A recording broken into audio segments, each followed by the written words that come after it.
Union budget 2025-26 पर आम आदमी पार्टी की ओर से मुझे बात रखने का मौका दिया। सर, इस बजट को सरकार ने मिडिल क्लास का बजट कहकर बताया और कहा कि ये मिडिल क्लास की सारी समस्याओं का हल है इस बजट में। तो सबसे पहले सर मैं मिडिल क्लास की चर्चा करना चाहूँगा, उसके बाद अपने भाषण के अन्य भागों पे जाता जाऊँगा। सर, पहली बात तो यह है कि सरकारें मिडिल क्लास को एक आत्मा रहित कंकाल समझती हैं जिसकी हड्डियों पे चढ़ के $5 ट्रिलियन इकोनॉमी बनाना चाहती हैं। सर, इस देश का मिडिल क्लास कमर तोड़ मेहनत करता है, लेकिन इस मेहनत के बावजूद मिडिल क्लास गरीब हो रहा है, अमीर नहीं हो रहा। गरीबों के लिए तो अक्सर सब्सिडीज और स्कीम्स लाई जाती हैं जो कि लानी भी चाहिए। अमीरों के लिए production linked incentives, rebate, tax incentives, न जाने क्या क्या लाया जाता है, लेकिन इस देश के मिडिल क्लास को कुछ हासिल नहीं होता। ऐसा लगता है कि सरकारें समझती हैं कि देश के मिडिल क्लास के ना सपने हैं ना अरमान है, लेकिन वो सोने का अंडा देने वाली वो मुर्गी है जिसकी गर्दन जब चाहे मरोड़ के टैक्स वसूल लिया जाए। इसी के चलते सर मैं कहना चाहता हूं कि इस देश में मांग यानी कि डिमांड इसलिए गिर रही है क्योंकि इस देश का मिडिल क्लास सिकुड़ रहा है। तमाम आंकड़े एफएमसीजी सेक्टर से लेके गाड़ी बेचने वाले कंपनियों की सेल्स के आप उठाकर देखेंगे तो वो आपको यही बताएंगे कि इस देश का मिडिल क्लास खर्च नहीं कर रहा, और खर्च इसलिए नहीं कर रहा क्योंकि उसकी जेब में आमदनी ही नहीं है। मिडिल क्लास खाली सेंसस के लिए नहीं है सर, उसके भी अपने अरमान हैं, उसके अपने सपने हैं। 1989 में यूनाइटेड स्टेट्स ऑफ अमेरिका में एक पिक्चर बनी थी जिसका नाम था Honey I shrunk the kids. मुझे लगता है भारत देश में वर्ष 2025 में पिक्चर बननी चाहिए, honey I shrunk India's middle class. Sir, मैं आपको साफ तौर पे बताना चाहता हूं कि मिडिल क्लास टैक्स उससे वसूला जाता है जैसे उससे किसी अधिकार से हम टैक्स ले रहे हैं और सुविधा उसको एहसान मुताबिक दी जाती है। सर, नेस्ले इंडिया के अभी आंकड़े आए जो इस देश की सबसे बड़ी एफएमसीजी कंपनियों में आता है। उस आंकड़ों में यह पता लगा कि 8 वित्तीय वर्षों में इस वर्ष सबसे कम ग्रोथ उन्होंने दर्ज कराई है। और जब नेस्ले इंडिया के चेयरमैन से यह बात पूछी गई कि क्यों आप अपनी लोएस्ट ग्रोथ पर आ गए, तो नेस्ले इंडिया के चेयरमैन ने कहा कि भारत का मिडिल क्लास खरीद नहीं रहा, भारत का मिडिल क्लास सिकुड़ रहा है। मैं महंगी गाड़ी और महंगे मकानों की बात नहीं कर रहा सर, लेकिन सस्ती गाड़ी और सस्ते मकान जो मिडिल क्लास खरीदता है उनकी डिमांड घटती जा रही है, उसकी प्रोडक्शन घटती जा रही है, जिसका सीधा इंपैक्ट हमारी इकोनॉमी पर है। काफी चर्चा हुई सर सरकार द्वारा कि हम मिडिल क्लास के लिए 12 लाख की टैक्स रियायत लेकर आए। मैं सर बतौर चार्टर्ड अकाउंटेंट ये बताना चाहता हूं कि ना ही ये टैक्स एग्जेम्पशन है, ना ही ये टैक्स डिडक्शन है, ये एकमात्र टैक्स रिबेट है। इस रिबेट का स्वागत हम सब करते हैं, हम सबको खुशी हुई, लेकिन मैं आपको इन तीनों में फर्क बताना चाहता हूं और ये दिखाना चाहता हूं कि कैसे चोर दरवाजे से इंडियन मिडिल क्लास से अभी भी इनकम टैक्स वसूला जा रहा है। पहली चीज सर, ये इनकम टैक्स एग्जेम्पशन नहीं है। एग्जेम्पशन होता है जैसे एक सोर्स ऑफ इनकम पर इनकम टैक्स लगे ही ना, जैसे कि इस देश में एग्रीकल्चरल इनकम, खेती बाड़ी से जो कमाई होती है उस पर कोई इनकम टैक्स नहीं लगता। ये वो नहीं है। ये टैक्स डिडक्शन भी नहीं है। टैक्स डिडक्शन होता है कि फर्ज करिए आपने साल में 15 लाख रुपए कमाए, इनकम टैक्स डिडक्शन आपको 12 लाख रुपए की मिली, तो 15 घटा 12 3 लाख पर आपको इनकम टैक्स देना पड़ेगा। ये टैक्स डिडक्शन भी नहीं है, ये टैक्स रिबेट है। यानी कि 12 लाख तक अगर आपने पैसा कमाया साल में तो आपको इनकम टैक्स नहीं देना, लेकिन जैसे ही 12 लाख से ज्यादा, फर्ज करिए आपने 12 लाख 1,000 रुपए कमाया, तो पूरे 12 लाख 1,000 पे आपके स्लैब अनुसार आपसे इनकम टैक्स वसूला जाएगा। और दूसरी चीज, कैपिटल गेन्स पे, यानी कि अगर आप अपने कोई मकान बेचते हैं, सोना बेचते हैं, इक्विटीज बेचते हैं, शेयर्स बेचते हैं, उस पर जो कैपिटल गेन पे, मुनाफे पे लगता है टैक्स, वो इस 12 लाख की सीमा में नहीं आएगा, उस पे आपको अतिरिक्त टैक्स देना पड़ेगा। सर, लेकिन इस 12 लाख की रियायत से कितने लोगों को भारत देश में फायदा हुआ, यह भी समझने की आवश्यकता है।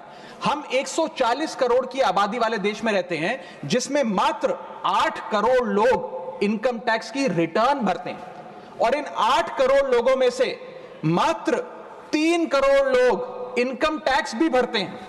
यानी कि 8 करोड़ लोग इनकम टैक्स की रिटर्न भरते हैं, 5 करोड़ लोग जीरो इनकम दिखा के अपनी इनकम टैक्स की रिटर्न भरते हैं, जीरो टैक्सेबल इनकम, और उनसे कोई इनकम टैक्स नहीं वसूलती। लेकिन जो बाकी 3 करोड़ बचे, मात्र वो ही इनकम टैक्स भरते हैं। तो किन लोगों का फायदा हो रहा है, ये भी समझने की आवश्यकता है। और इसका मुकाबला आप करिए सर, सीएमआई का डेटा बताता है कि इस देश में कंजम्पशन के आधार पे 43 करोड़ इंडियन, 43 करोड़ भारतीय भारत की मिडिल क्लास में आते हैं।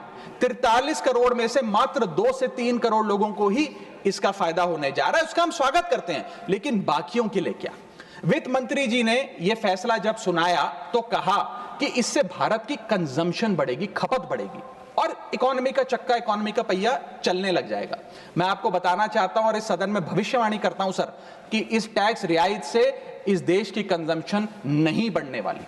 अगर आप वास्तव में इस देश की खपत यानी कि कंजम्पशन बढ़ाना चाहते हैं तो आपको इनकम टैक्स के साथ साथ जीएसटी नाम का टैक्स कम करना पड़ेगा, क्योंकि जीएसटी वो टैक्स है जो इस देश का अमीर से अमीर आदमी और गरीब से गरीब आदमी भी देता है। जब गरीब आदमी अपने घर में चूल्हा जलाने के लिए माचिस खरीदता है तो उस पर भी जीएसटी देता है, और अमीर आदमी जब सफर करने के लिए मर्सिडीज और बीएमडब्ल्यू खरीदता है उस पर भी जीएसटी देता है। जीएसटी वो लोग भी देते हैं जो इनकम टैक्स नहीं भरते, जीएसटी वो लोग भी देते हैं जिनको सरकार, उन 80 करोड़ भारतीयों को जिनको फ्री राशन देती है, जीएसटी उनसे भी वसूला जाता है। तो सही मायने में अगर आप भारत में खपत यानी कि कंजम्पशन को बढ़ाना चाहते हैं, इकोनॉमी रिवाइव करना चाहते हैं, तो आपको जीएसटी कम करना पड़ेगा और जीएसटी स्ट्रीमलाइन करना पड़ेगा।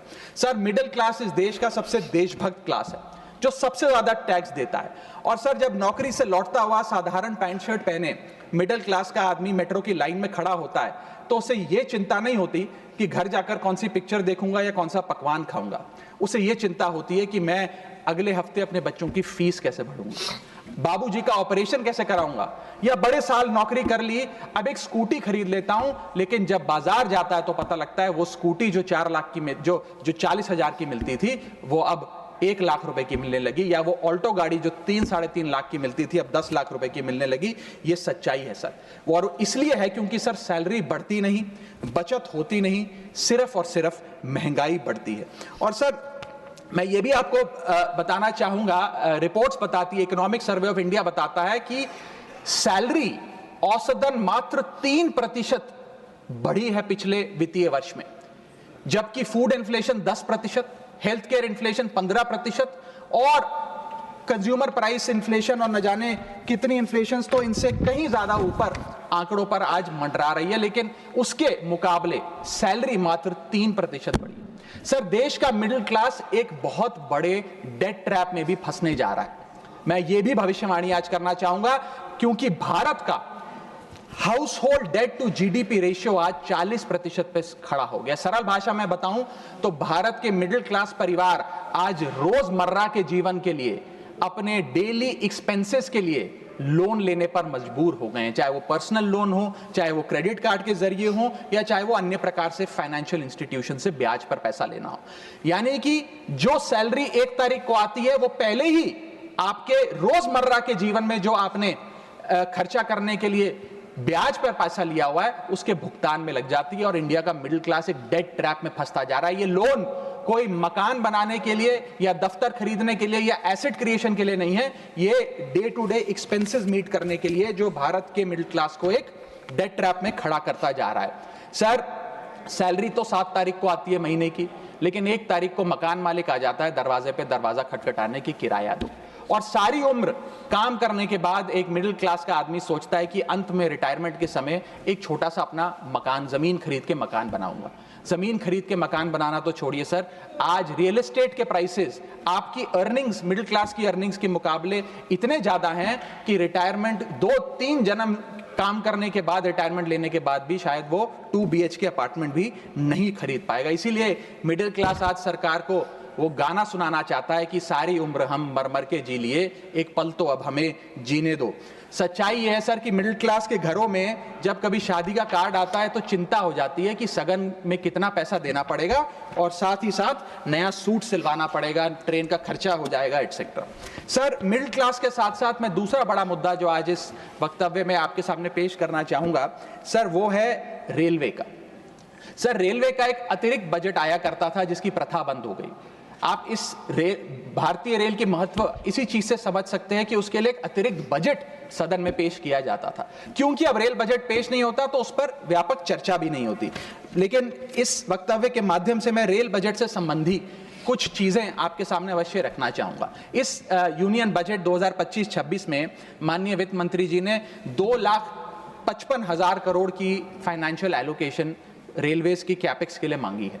ये 2009 से 2014 के बीच में लगभग 50,000 करोड़ होती थी, जो आज इतने गुना 5 गुना बढ़ के 2.5 लाख करोड़ से ऊपर हो गई है। तो इस पे व्यापक चर्चा अवश्य होनी चाहिए। सर, भारतीय रेल जो भारत की लाइफलाइन कहलाई जाती थी, आज उसकी स्थिति ऐसी है कि अगर मजबूरी ना हो तो शायद कोई यात्री रेल की ओर देखना भी ना चाहे। रेल जनता का रेल जरूर बना रही है और इसका कारण यह है कि भारतीय रेल को अपनी पीआर, सोशल मीडिया कैंपेन्स और रील्स ज्यादा पसंद है, ना कि रेल की सुविधाओं को कैसे बेहतर करना है वो पसंद है। सर, भारतीय रेल एक समय इस देश के 140 करोड़ आबादी का गौरव और उम्मीद हुआ करती थी, गरीबों का सहारा हुआ करती थी। लेकिन आज मैं बताना चाहता हूं कि भारतीय रेल की वो स्थिति है जो शायद ही पूरे सब कॉन्टिनेंट के तमाम रेलवे से अगर आप कंपेयर करें तो बद से बदतर होती जा रही है। सर, जितनी आबादी ऑस्ट्रेलिया की है, स्विट्जरलैंड की है, डेनमार्क की है, स्वीडन की और अन्य देशों की है, उससे ज्यादा लोग भारतीय रेल में रोज सफर करते हैं। सर, इतना महत्व है भारत की रेलवे का। लेकिन कई बड़ी चिंताएं आज भारत के एक आम रेल यात्री को सता रही हैं, जो मैं चाहूंगा इस बजटरी एलोकेशन के माध्यम से वित्त मंत्री जी और रेल मंत्री जी इसे एड्रेस करें। पहला है सर, घटती रफ्तार और बढ़ता किराया। सर, जहां दुनिया की ट्रैवल की रफ्तार बढ़ रही है, वहीं भारतीय रेल जो हमारी लाइफलाइन है उसकी रफ्तार घट रही है। पहले तो सर शताब्दी और राजधानी की स्पीड कम कर दी गई ताकि वंदे भारत की स्पीड बढ़ा दी जाए और उसको फास्टेस्ट ट्रेन घोषित किया जाए।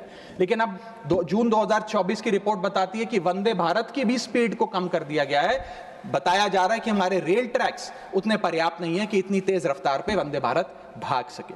सर, आज हम विश्व गुरु बनने तो अवश्य चले हैं, लेकिन यह बात जाननी भी जरूरी है कि चीन और जापान की सबसे स्लोएस्ट रफ्तार पे चलने वाली ट्रेन भारत की सबसे फास्टेस्ट रफ्तार पे चलने वाली ट्रेन से कहीं ज्यादा तेज दौड़ती है। सर, और अगर रेल धीमी होगी तो देश की इकोनॉमी, देश की अर्थव्यवस्था का चक्का धीमा चलेगा। और किराए की तो सर क्या ही बात करें, जिस वंदे भारत का प्रचार रेल मंत्री जी करते थकते नहीं हैं, आज उस वंदे भारत का किराया इतना है कि गरीब आदमी छोड़िए, आम आदमी भी उसे अफोर्ड नहीं कर पा रहा। सर, वित्तीय वर्ष 2013-14 में एवरेज फेयर पर पैसेंजर पर किलोमीटर 32 पैसे हुआ करता था। 2021-22 वित्तीय वर्ष में ये 107% बढ़ के 66 पैसा हो गया है। सर, इतने रेल के किराए में इजाफा देखा गया है। हवाई चप्पल वालों को हवाई यात्रा कराने का वादा था सर, लेकिन हवाई चप्पल पहनने वालों को इतना निचोड़ दिया कि शायद अब वो रेल यात्रा के भी लायक नहीं रहे। सर, दूसरी समस्या है, बुरी हालात है थर्ड एसी और सेकंड एसी के। थर्ड एसी, सेकंड एसी को सर एक समय पर जनरल बोगी, एक समय पर लग्जरी माना जाता था, लेकिन आज वो जनरल बोगी से भी बुरी स्थिति में है। अगर टिकट मिल भी जाए sir third AC, second AC की, तो सीट मिलने की कोई गारंटी नहीं है, क्योंकि जैसे ही आप बैठेंगे थोड़ी देर में कोई शख्स आकर कहेगा, भाई साहब थोड़ा एडजस्ट करिए, थोड़ा सी रखिए, हमें भी बैठने दीजिए। ये वास्तविकता है। और आप सोशल मीडिया और तमाम तरीके के पोर्टल्स पर आप देखेंगे तो क्या आरामदायक सरकार, क्या आरामदायक यात्रा, आरामदायक सफर भारत सरकार आम रेल यात्री को दे रही है, वो देखकर आप समझ जाएंगे। जैसे कहते हैं ना सर, हिंदी का सफर अंग्रेजी का सफर बन गया है भारतीय रेल के एक यात्री के लिए। कई रूट्स पर आलू की बोरियों की भांति लोगों को ठूसा जा रहा है, और अगर शौचालय में भी, ट्रेन के टॉयलेट में भी सीट मिल जाए तो आदमी अपने आप को सौभाग्यशाली समझता है। सर, जहां भेड़ बकरियों की तरह भोले भाले लोगों को ट्रेन में ठूसा जा रहा है, पूरी टिकट लेकर सुविधा के नाम पे सिर्फ धक्का दिया जा रहा है, और सर हमारे देश के भोले भाले आम आदमी इसको अपनी किस्मत समझकर स्वीकार कर लेते हैं। सर, मैं तीसरी बड़ी रेल समस्या जो कि है मिसमैनेजमेंट, अव्यवस्था, उस पर आपका ध्यान आकर्षित करना चाहूंगा। सर, पहले तो रेल की टिकट मिलती नहीं, अगर मिल भी जाए, आपने अगर 2, ढाई, 3 महीने पहले टिकट बुक कराई हो, टिकट कंफर्म हो जाए तो सीट मिलने की कोई गारंटी नहीं। और सर आप अपना अनुभव देखिए, जब आप सबसे पहले प्लेटफॉर्म पर पहुंचते हैं अपनी ट्रेन में चढ़ने के लिए, तो आपको चारों तरफ सिर्फ गंदगी ही गंदगी नजर आती है। अगर बुजुर्गों के साथ या घर परिवार की महिलाओं के साथ आप ट्रैवल कर रहे हैं तो एक क्लीन वॉशरूम तक आपको मुहैया नहीं कराया जाता। और हालात यह है कि लोग मजबूर हैं प्लेटफॉर्म पर अखबार बिछाकर सोने के लिए, और वेटिंग एरिया के नाम पर तो सर सिर्फ एक नेम प्लेट, एक बोर्ड लगा नजर आता है और कुछ नहीं नजर आता। तो सर ट्रेन पे चढ़ने से लेकर ट्रेन पे उतरने तक की एक बड़ी लंबी फहरिस्त है अव्यवस्था की। यहां तक कि सर आज जब इस ठंड के मौसम में एक यात्री एक लंबा सफर तय करता है ट्रेन में और सोचता है कि थोड़ा आराम कर लूं, कंबल चादर खोल के ओढ़ने का प्रयास करता है, तो उस कंबल चादर से इतनी बदबू आती है, इतनी दुर्गंध आती है, और उसके जवाब में रेल मंत्री और रेल मंत्रालय बताता है कि हम महीने में 1 बार कंबल धोते हैं। महीने में 1 बार कंबल धोएंगे तो सर सुगंध आएगी कि दुर्गंध आएगी, ये मैं चाहूंगा कि सरकार इसका फैसला ले। हाइजीन रिलेटेड कंप्लेंट्स में पिछले 2 वित्तीय वर्षों में 500% का इजाफा हुआ है। ये दिखाता है कि हाइजीन स्टैंडर्ड्स को कितना कॉम्प्रोमाइज करती जा रही है हमारे देश की रेल। और सर अगर प्लेटफॉर्म पे भूख लग जाए तो आपको पानी वाली चाय, गंदे तेल में तले समोसे और छोले भटूरे अवश्य मिल जाएंगे। और इसी के साथ साथ अगर आपने IRCTC का खाना बुक किया हो और रेल विभाग आपको खाना दे, तो जब वेज थाली आप मंगाएंगे तो उसमें आपको कॉम्प्लीमेंट्री मच्छर, कॉकरोच और कीड़े मकोड़े भी नसीब हो सकते हैं। जब आप वेज थाली ऑर्डर करेंगे और ये आपको नसीब नहीं होंगे तो सूखी रोटी, कच्चे चावल और पानी जैसी दाल तो अवश्य मिलेगी। सर महाकुंभ को लेकर कई आयोजन बड़े बड़े किए गए और कहा गया कि भारतीय रेल बड़ी सक्रिय होकर महाकुंभ का आयोजन कर रही है। मैं बताना चाहूंगा कि प्रयागराज का रेलवे स्टेशन और आसपास के कई रेलवे स्टेशन को बंद करना पड़ा क्योंकि सरकार क्राउड मैनेजमेंट नहीं कर पाई। और कहां पर ये स्पेशल ट्रेन चल रही है महाकुंभ के लिए, मैं पूछना चाहूंगा कोई व्यक्ति है जिसके पास एक स्पेशल ट्रेन की कंफर्म टिकट है सर? और सर मैं चौथी बड़ी चीज जिस पर आपका ध्यान आकर्षित करना चाहूंगा वो है आम आदमी से लूट। सर पहले तो IRCTC की वेबसाइट का इंटरफेस कुछ इस प्रकार है कि आप टिकट बुक नहीं कर पाएंगे। जब बुक करने के लिए थर्ड पार्टी ऐप्स पे जाएंगे तो वो आपसे मोटा कमीशन लेंगी। अब खुदा ना खास्ता आपकी यात्रा कैंसिल हो जाए तो मोटा कैंसिलेशन चार्ज भी आपसे वसूला जाएगा।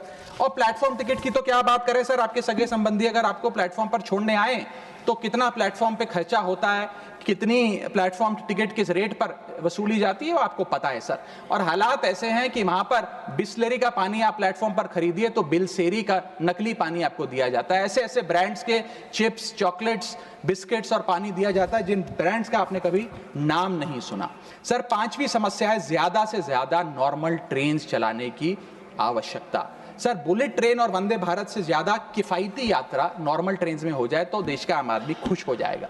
आज इस भीषण महंगाई और भयंकर बेरोजगारी का आलम कुछ इस प्रकार है कि लोगों के पास समय ही समय है लेकिन पैसा नहीं है। भले ही आप आधा 1 घंटा रफ्तार धीमी कर दें लेकिन 2000 रुपए में मिलने वाली टिकट को ट्रेन की 500-600 रुपए कर दें तो आम आदमी का बहुत भला हो जाएगा। सर इसी के साथ साथ मैं बुजुर्गों की बंद हुई सब्सिडी पर भी आपका ध्यान आकर्षित करना चाहूंगा। 2020 में सरकार ने बुजुर्गों को मिलने वाली रेल टिकट पर जो सब्सिडी थी वो बंद कर दी, जिसके चलते सरकार ने काफी ढोल बजाकर कहा कि वित्तीय वर्ष 22-23 में उन्होंने 2242 करोड़ पैसे 150 मिलियन सीनियर सिटीजन से वसूल किए हैं, यानी कि 2200 करोड़ की रेलवे की इनकम में इजाफा हुआ। अब बताइए सर, क्या हम अपने बड़े बुजुर्गों की हड्डियां निचोड़कर भी पैसा वसूलेंगे? पूरी जिंदगी भर काम करने के बाद एक सीनियर सिटीजन सोचता है कि रिटायरमेंट के बाद तीर्थ करने जाऊंगा, धार्मिक स्थानों पे जाऊंगा, लेकिन आज हम ये सब्सिडी बंद करके उन पर महंगाई का एक बड़ा बर्डन डाल रहे हैं। मैं वित्त मंत्री जी को और रेल मंत्री जी को कहना चाहूंगा कि अगर ये बड़े बुजुर्ग तीर्थ यात्रा पे जाएंगे तो शायद आप ही के लिए दुआएं मांगेंगे। सर इसी के साथ साथ मैं रेल और जनता की सुरक्षा, ये मेरा आखिरी पॉइंट है सर, इसके टुवर्ड्स भी आपका ध्यान आकर्षित करना चाहूंगा। सर पहले सुरक्षित यात्रा की गारंटी हुआ करती थी, आज कोई गारंटी नहीं। रेल मंत्री कहते हैं हमने कवच सिस्टम नाम का एक नया सिस्टम लागू किया है जिससे अब रेल दुर्घटनाएं बंद हो जाएंगी। सर क्या 1 महीना भी ऐसा बीता कवच सिस्टम लागू होने के बाद जब रेल दुर्घटना का कोई समाचार हमारे पास नहीं आया?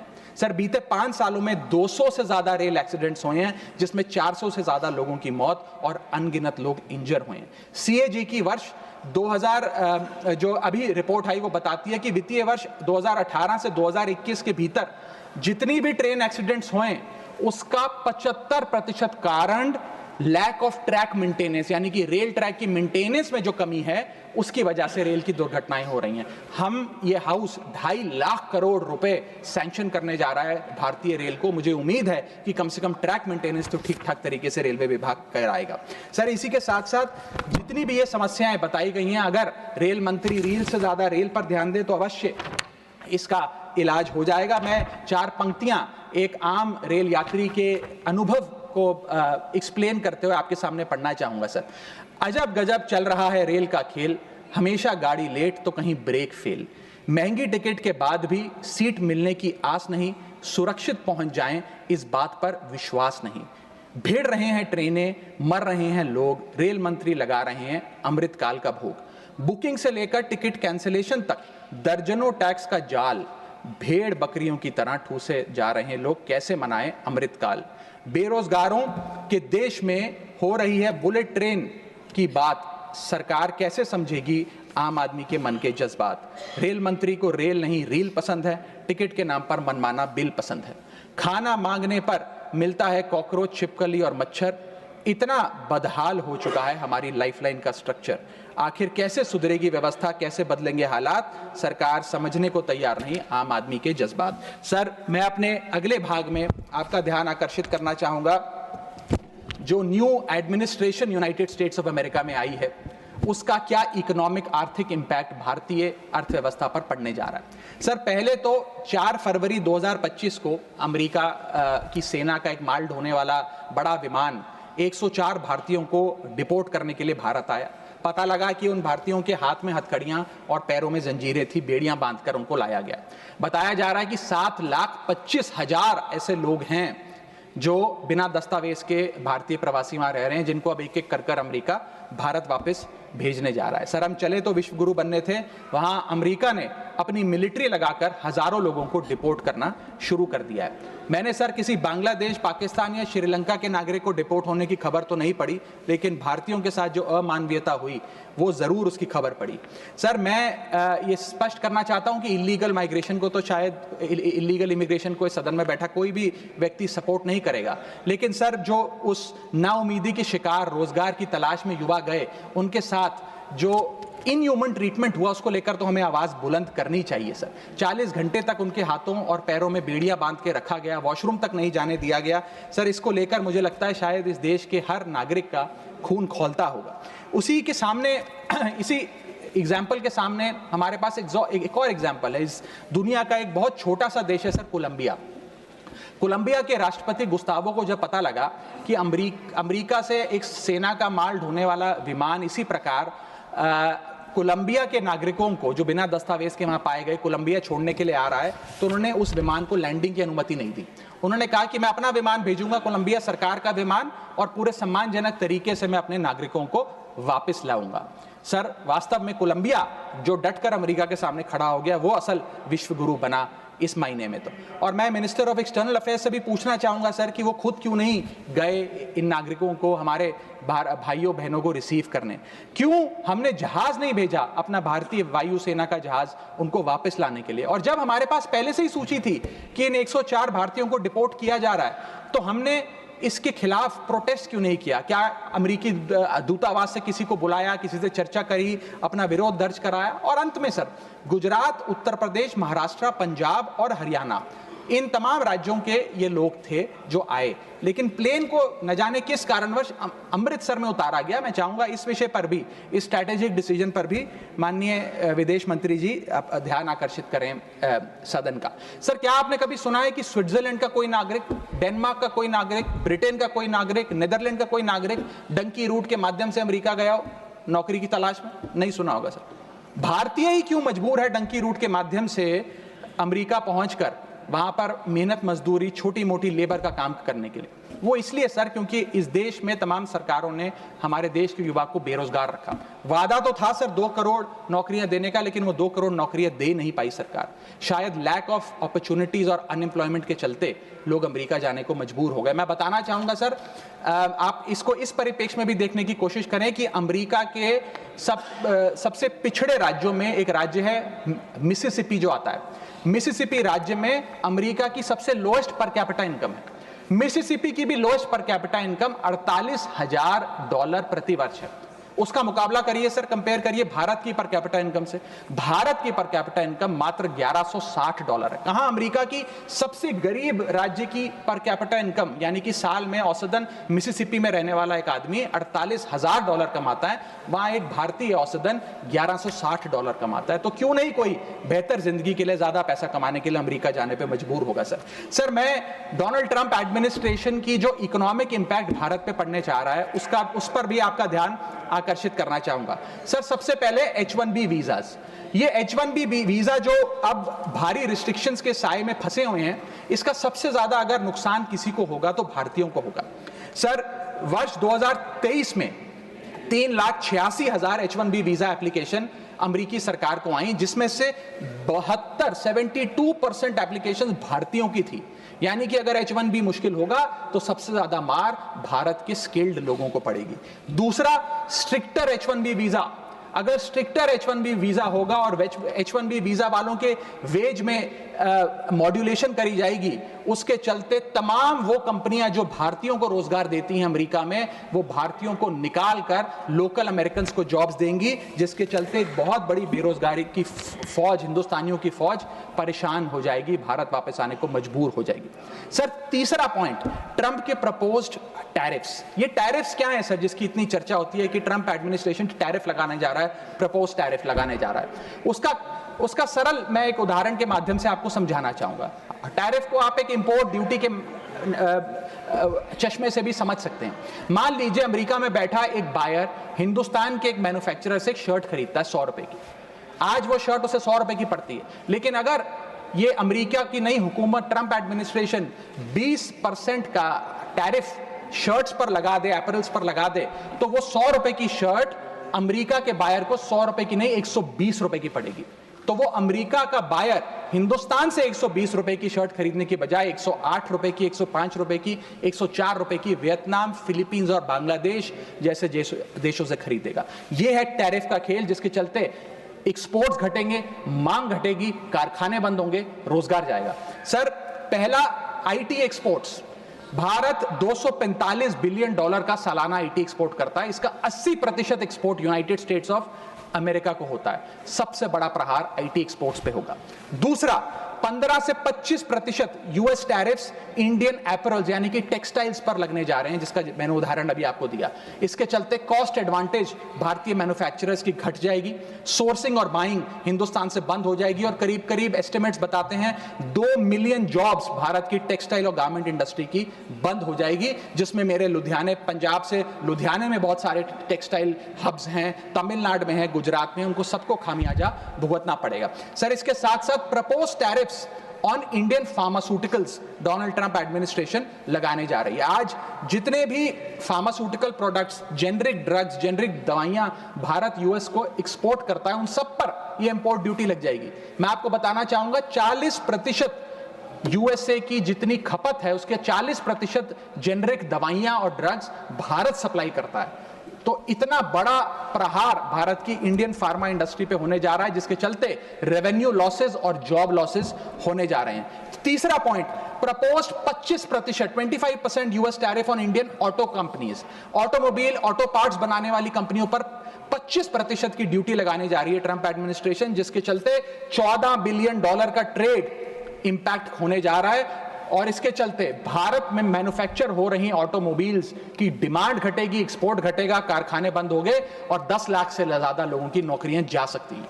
सर चौथा और महत्वपूर्ण पॉइंट, एक बहुत बड़ी बेरोजगारों की फौज भारत की ऑलरेडी बेरोजगार फौज में जुड़ जाएगी। पूछिए कैसे सर? सर 7,25,000 वो लोग जो बिना दस्तावेज के रह रहे हैं, जिन्हें अमेरिका कह रहा है हम भारत भेज देंगे। 1 मिलियन वो लोग जिनका ग्रीन कार्ड अभी पेंडिंग है, उनका ग्रीन कार्ड कैंसिल हो जाएगा। लाखों H1B वीजा एप्लीकेंट जिनका H1B वीजा मिलना अब नामुमकिन सा हो गया है। और उसके अतिरिक्त भारत में जो टेक्सटाइल्स, फार्मा, आईटी और ऑटोमोबाइल इंडस्ट्री है उसमें जॉब ले ऑफ्स होंगे, यानी कि इन लाखों लोगों की एक जो अनएम्प्लॉयड लोगों की फौज भारत आकर भारत की ऑलरेडी अनएम्प्लॉयड लोगों की फौज में जुड़ जाएगी, उसको कैसे हम इस इकोनॉमिक साइकिल में रीइंटीग्रेट करेंगे, कैसे इस अनएम्प्लॉयमेंट और अंडर एम्प्लॉयमेंट का सामना करेंगे। सर मेरा आखिरी पॉइंट इस ट्रंप एडमिनिस्ट्रेशन का जो इकोनॉमिक इंपैक्ट भारत पर पड़ेगा उसके संदर्भ में है, वो ये है सर कि भारत की फॉरेन इनवर्ड रेमिटेंसेस घट जाएंगी, भारत का फॉरेक्स रिजर्व्स घटेगा।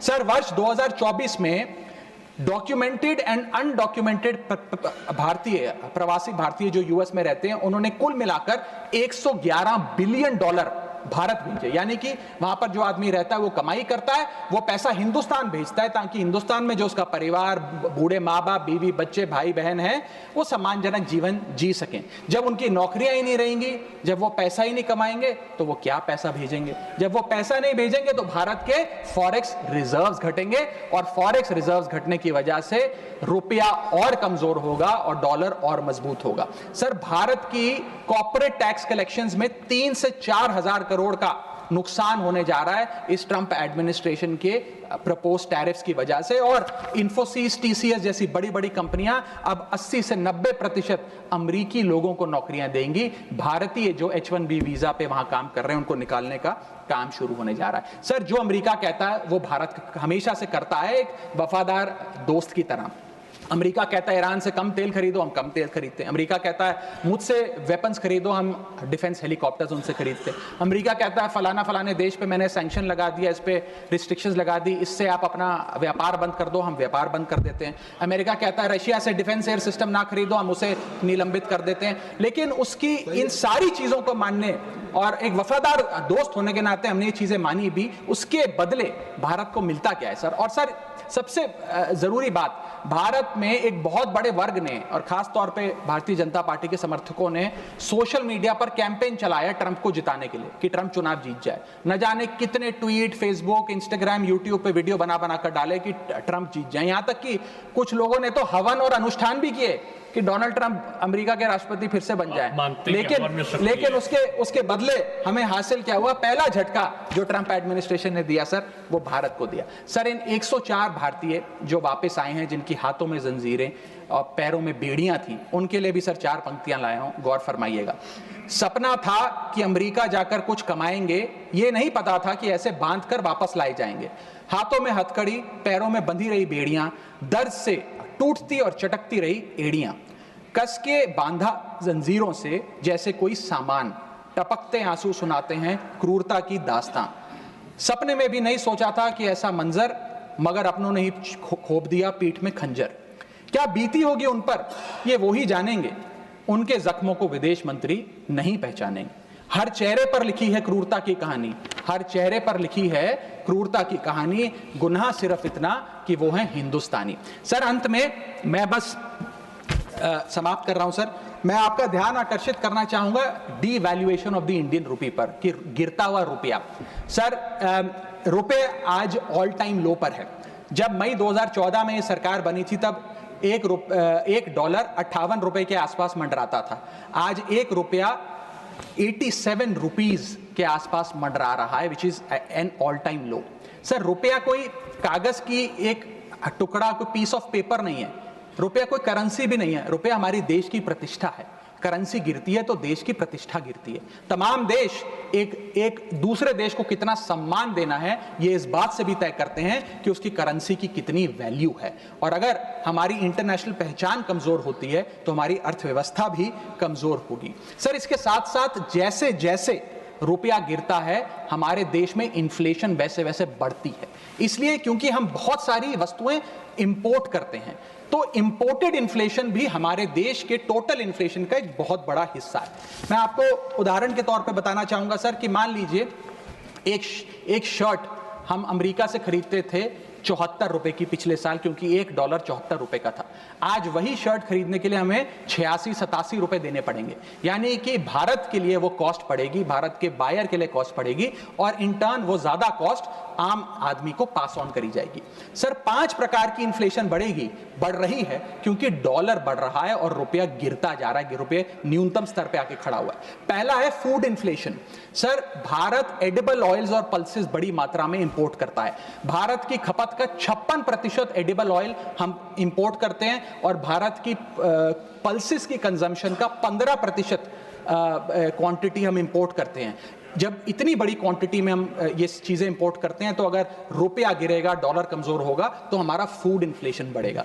दूसरा इन्फ्लेशन जो बढ़ेगा वो है एनर्जी इन्फ्लेशन। सर हम अपने क्रूड ऑयल यानी कि पेट्रोल, डीजल और जेट फ्यूल्स जिसे मैं कहूं, उनको इंपोर्ट करते हैं। 85% भारत की जितनी खपत है उसका हम क्रूड ऑयल इंपोर्ट करते हैं अन्य देशों से। उसके अतिरिक्त कोल और नेचुरल गैस भी इंपोर्ट करते हैं। जब रुपया गिरेगा तो ये एनर्जी बास्केट की जो वस्तुएं हैं इनका दाम भी बढ़ेगा और ये और महंगी होती जाएंगी, और जब पेट्रोल डीजल के दाम बढ़ेंगे तो हर चीज पर इंपैक्ट आएगा, चाहे वो रोटी, कपड़ा, मकान, सब्जियां, फल और दूध ही क्यों ना हो। और इसी के चलते जब क्रूड ऑयल अंतर्राष्ट्रीय बाजार में घटता भी है, हम उसका लाभ अपने नागरिकों को नहीं दे पाते, क्योंकि भारत सरकार की तो जेब ढीली ही होती रहती है, क्योंकि रुपया गिर रहा है, ज्यादा रुपया हमें देना पड़ता है डॉलर खरीदने के लिए।